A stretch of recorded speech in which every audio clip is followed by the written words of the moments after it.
Foundation ಕಾರ್ಯಕ್ರಮಕ್ಕೆ ಆಗಮಿಸಿರುವ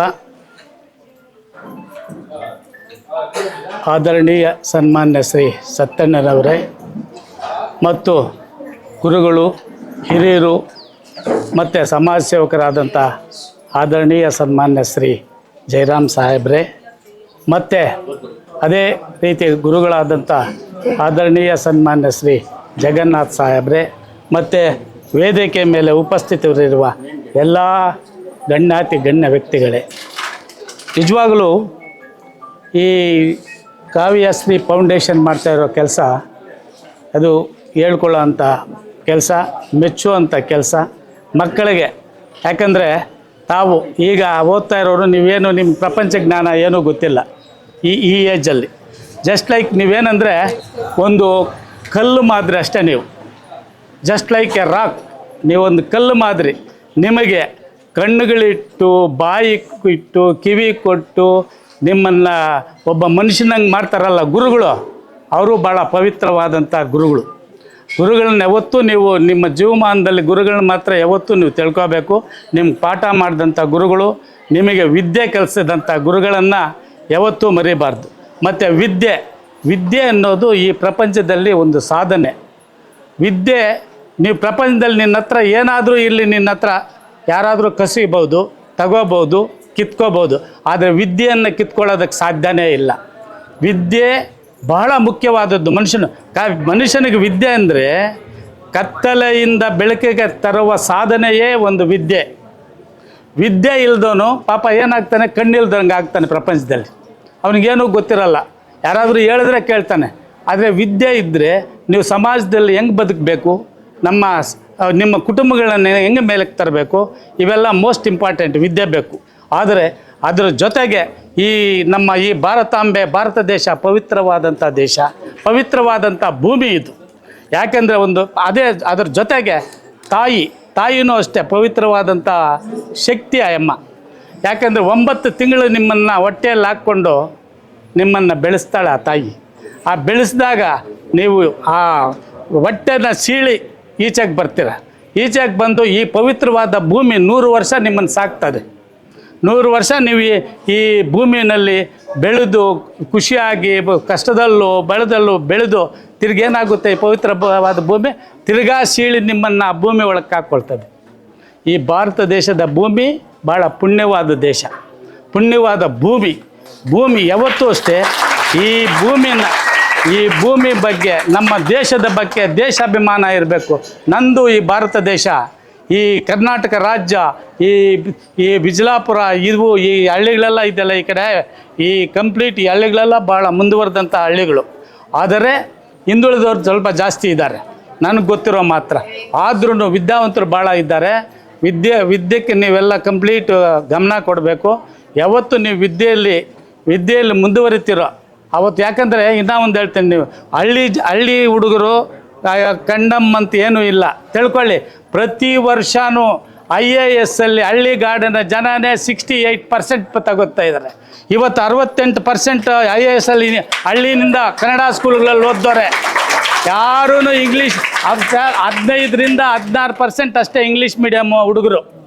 ಇವತ್ತು ನೋಡಿ, ನೀವು ಪೇಪರ್ಗಳಲ್ಲಿ ನೋಡಿ, ಎಲ್ಲದರಲ್ಲೂ ನೋಡಿ, ಓನ್ಲಿ 15% ಸಿಟಿ ಅಥವಾ ಟೌನ್ಗಳಲ್ಲಿರೋ ಹುಡುಗರು IAS ಆಗಿರೋದು ಎಲ್ಲ ಹಳ್ಳಿಯಿಂದ. ಯಾಕಂದರೆ ಹಳ್ಳಿ ಹುಡುಗರಿಗೆ ಛಲ ಅನ್ನೋದು ಜಾಸ್ತಿ. ಆ ಛಲ, ಆ ಗುರಿ, ಅವನೇನಾದರೂ ಈ ಏಜಲ್ಲಿ ಅವನು ಛಲ ಗುರಿ ಏನಾದರೂ ಇಟ್ಕೊಂಡು ಹಳ್ಳಿ ಹುಡುಗರು ಅವರು ಯಾವತ್ತಿಂದು definitely they will going to reach their goal. ನೀವೇನು ಅಂದ್ಕೊಂಡಿದ್ದೀರಪ್ಪ ನಿಮ್ಮ ಮನಸ್ಸಲ್ಲಿ ಅದು ರೀಚ್, ಆ ಶಕ್ತಿ ನಿಮಗಿದೆ. ಯಾಕಂದರೆ ಒಂದು ಸಣ್ಣ ಎಕ್ಸಾಂಪಲ್ ಹೇಳ್ತೀನಿ. ನಾನು ಮುಳಬಾಗಲ್ ಹೈಸ್ಕೂಲ್ ಗೌರ್ಮೆಂಟ್ ಹೈಸ್ಕೂಲಲ್ಲಿ ಓದಿದ್ದು. ನಮ್ಮ ಹಳ್ಳಿಯಲ್ಲಿ ಯಾವುದೂ ಬಸ್ಗಳಿಲ್ಲ.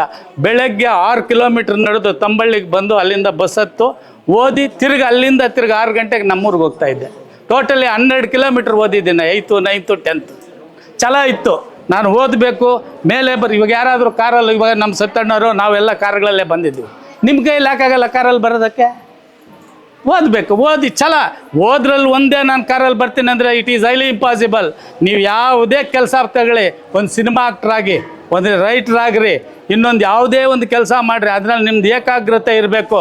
ಓದಿನಲ್ಲೇ ನಾನು ಎಲ್ಲ ಸಂಪಾದನೆ ಮಾಡಿಬಿಡ್ತೀನಿ ಎಲ್ಲ. ಯಾಕೆಂದರೆ ಇವಾಗ ಸಿನಿಮಾ ಥಿಯೇಟ್ರಲ್ಲಿ NT ರಾಮರಾವ್ ಏನಾದರು, ರಾಜ್ಕುಮಾರ್ ಓದೇ ಇಲ್ಲ, ಏನು ಹೆಸರು ಪಡೆದ್ರು. ಯಾವುದೇ ಕೆಲಸ ಮಾಡಿ ಒಳ್ಳೆಯ ಕೆಲಸ, ಒಬ್ಬನ ಅನ್ಯಾಯ ಮಾಡಿದೆ, ಒಬ್ಬನ ಯಾಮಾರಿಸಿದೆ, ಒಂದು ಛಲ ನಾನು ಇಂಥದ್ದಾಗಬೇಕು ಅಂತ ಒಂದು ಗುರಿ ಇಟ್ಕೊಳ್ಳಿ. ಡೆಫಿನೆಟ್ಟಾಗಿ ನೀವು ಆ ಗುರಿ ದಾಟ್ತೀರಾ. ನಿಮಗಿರೋ ಅಷ್ಟು ಚಾಲೆಂಜು ಸಿಟಿ ಹುಡುಗರಿಗೆ, ಇವಾಗ ಟೌನವ್ರಿಗೆ ಮನೆ ಹತ್ರ ಬಸ್ ಬರ್ತದೆ, ಮನೆ ಹತ್ರ ಜೀಪ್ ಬರ್ತದೆ ಸ್ಕೂಲ್ಗೆ ಹೋಗಿ. ನಮ್ಗೆ ಎಲ್ಲಿ ಬರ್ತದೆ ಹಳ್ಳಿ? ಯಾಕಂದ್ರೆ ನಾನು ಹಳ್ಳಿನಲ್ಲಿ ಓದ್ದೋನು. ಇವತ್ತು ಹೈಕೋರ್ಟ್ ಲಾಯರ್ ನಾನು, ಅರ್ಥ ಆಯ್ತಾ? ನಾನೇನು ಆರ್ಡಿನರಿ ಪರ್ಸನ್ ಅಲ್ಲ. ಯಾಕೆ ಬಂದೆ? ನಮಗೆ ಛಲ ಇತ್ತು, ನಾನು ಓದಬೇಕು, 4 ಜನಂಗೆ ನಾನು ಓಡಾಡಬೇಕು, ಅದು ಬರಬೇಕು ನಿಮ್ಮಲ್ಲಿ. ಯಾವತ್ತು ಅದರಲ್ಲಿ ನಿಮ್ಗೆ ಬರ್ತಿರೋ, ನೀವೇನು ಅಂದ್ಕೊಳ್ತಿರೋ ಅದೆಲ್ಲ ಸಾಧಿಸ್ತೀರ. ನಿಮ್ಮ IAS IPS ನಿಮ್ಗೆ ಯಾವ ಲೆಕ್ಕನೂ ಇಲ್ಲ. ನಿಮ್ಮಲ್ಲೊಂದು ಚಾಲೆಂಜ್ ಇದ್ದರೆ. ಆಮೇಲೆ ಹನ್ನೊಂದು ನಮ್ಮ ತಂದೆ ತಾಯಿಗಳಿಗೆ ಹೇಳ್ತೀನಿ, ಯಾವತ್ತು ನನ್ನ ಮಗ ಓದಬೇಕು ಅಂತ ಇರ್ಬೇಕು ತಮ್ಮಲ್ಲಿ. ಪೋರ ಗೊಡ್ಲಿಕ್ಕೆ ಪೋರ ಅಲ್ಲದು, ಗೊರ್ಲಿಕ್ಕೆ ಪೋರ ಅಲ್ಲದು, ಅದು ಆಸೆ ನಿಮಿಷ ಅದು ಇಟ್ಕೋಬೇಡಿ ಅಮ್ಮ. ಯಾಕಂದರೆ ಹೋಯ್ತು. ಈಗ ವ್ಯವಸಾಯ, ನೀನು ಸಾಯ, ನಾನು ಸಾಯ, ನನ್ನ ಮಕ್ಕಳ ಸಾಯ ಅಷ್ಟೇ. ಯಾಕಂದ್ರೆ ನಂದು 120 ಎಕರೆ ಜಮೀನಿದೆ, 120 acres ಲ್ಯಾಂಡ್ ಇದೆ ನಂದು. ನಾನು ನೋಡ್ಬಿಟ್ಟಿದ್ದೀನಿ ವ್ಯವಸಾಯ. ದಯವಿಟ್ಟು ವ್ಯವಸಾಯ, ನಾವು ಓದೋವಾಗ ಹೇಳ್ತಾಯಿದ್ರು ವ್ಯವಸಾಯ, ಅವಾಗ ಅದಕ್ಕೆ ವ್ಯಾಲ್ಯೂ ಇತ್ತು ವ್ಯವಸಾಯಕ್ಕೆ.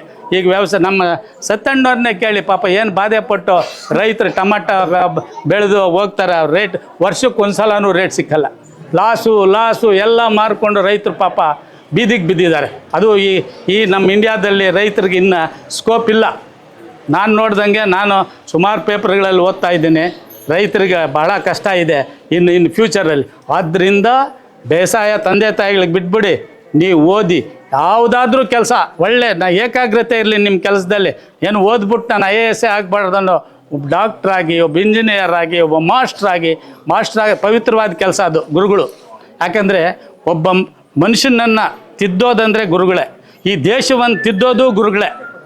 ಅರ್ಥ ಆಯ್ತಾ? ನಿಮ್ಮನ್ನು ಬೆಳೆಸಿ ಒಳ್ಳೆಯ ಗುಣ, ನಿಮ್ಗೆ ಒಳ್ಳೆಯ ಪಾಠ ಹೇಳಿ ಈ ದಾರಿನಲ್ಲಿ ಹೋಗಿ ಅಂತ ಹೇಳೋರು ಯಾರು? ಈ ಗುರುಗಳು.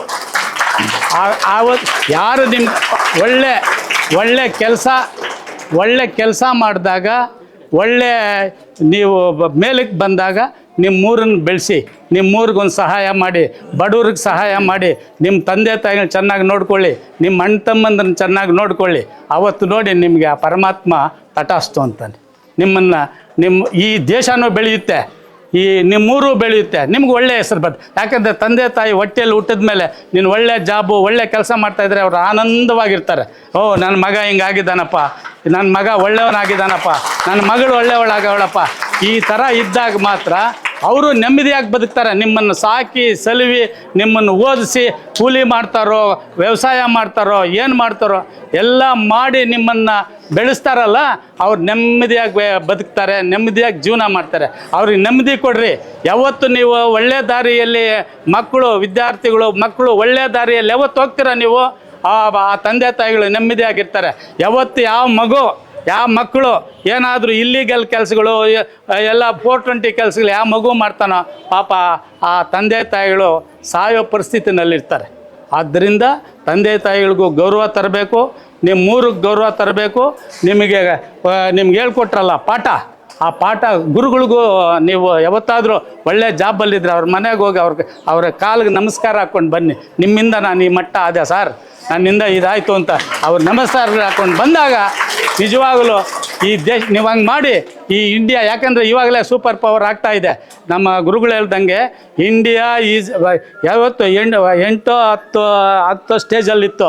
ಆದರೆ ಸನ್ಮಾನ್ಯ ಶ್ರೀ ನರೇಂದ್ರ ಮೋದಿಜಿ ಪ್ರೈಮ್ ಮಿನಿಸ್ಟರ್ ಆದಮೇಲೆ 3ನೇ ಪ್ಲೇಸ್ಗೆ ಬಂದಿದೆ. ನನ್ನ ಪ್ರಕಾರ ಅವ್ರು ಇನ್ನೊಂದು 5 ವರ್ಷ ಇದ್ದೋದ್ರೆ 1ನೇ ಪ್ಲೇಸ್ ಬರ್ತದೋ ಏನೋ ಹೇಳೋಕ್ಕಾಗಲ್ಲ. ಆ ಥರ ಅಡ್ಮಿನಿಸ್ಟ್ರೇಷನ್ ಮಾಡ್ತಾಯಿದ್ದಾರೆ. ನಿಮ್ಗೆ ಸರ್ಕಾರದಿಂದ ಓದೋದಕ್ಕೆ ಒಳ್ಳೆ ಸವಲತ್ತುಗಳು ಕೊಡ್ತಾ ಇದ್ದಾರೆ. ನಮ್ಮ ಕಾಲದಲ್ಲಿ ಸವಲತ್ತುಗಳೇ ಇಲ್ಲ. ನಮ್ಮ ಮನೆಗಳಲ್ಲಿ ಸ್ಲೇಟು ಬಲ್ಪ ಕೊಡ್ಸೋದಕ್ಕೆ ಒದ್ದಾಡ್ತಾಯಿದ್ರು, ಪೆನ್ ಕೊಡ್ಸೋಕ್ಕೆ ಒದ್ದಾಡ್ತಾಯಿದ್ರು. ಹಂಗಿದ್ದ ಕಾಲ. ಚೆನ್ನಾಗಿ ಓದ್ರಿ ಮಕ್ಕಳು, ಮೇಲಕ್ಕೆ ಬನ್ನಿ, ನಿಮ್ಮಲ್ಲಿ ಒಂದು ಗುರಿ ಇಟ್ಕೊಂಡ್ಬಿಡಿ, ನಾನು ಇಂಥದ್ದು ಆಗಲೇಬೇಕಂದ್ರೆ ಈಗಲಿಂದ ನಿಮ್ಮ ಮೈಂಡಿಗೆ ಬಂದುಬಿಟ್ರೆ ಡೆಫಿನೆಟ್ಟಾಗಿ ನೀವು ರೀಚ್ ಆಗ್ತೀರಾ ನಿಮ್ಮ ಗೋಲು.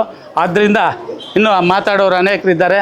ಇಷ್ಟೆಲ್ಲ ಮಾತಾಡೋದಕ್ಕೆ ಅವಕಾಶ ಕೊಟ್ಟಂಥ ಈ ನಮ್ಮ ಟೀಚರ್ಗಳಿಗೂ, ನಮ್ಮ ಮಕ್ಕಳಿಗೂ, ನಮ್ಮ ಹಿರಿಯರ ಪಾದ ಅರವಿಂದಗಳಲ್ಲಿ ನನ್ನ ಕೋಟಿ ಶರಣಾರ್ಥಿಗಳನ್ನು ಅರ್ಪಿಸುತ್ತಾ ನನ್ನ ಈ ಪುಟ್ಟ ಭಾಷಣವನ್ನು ನಿಲ್ಲಿಸುತ್ತಿದ್ದೇನೆ. ಜೈ ಹಿಂದ್, ಜೈ ಕರ್ನಾಟಕ ಮಾತು.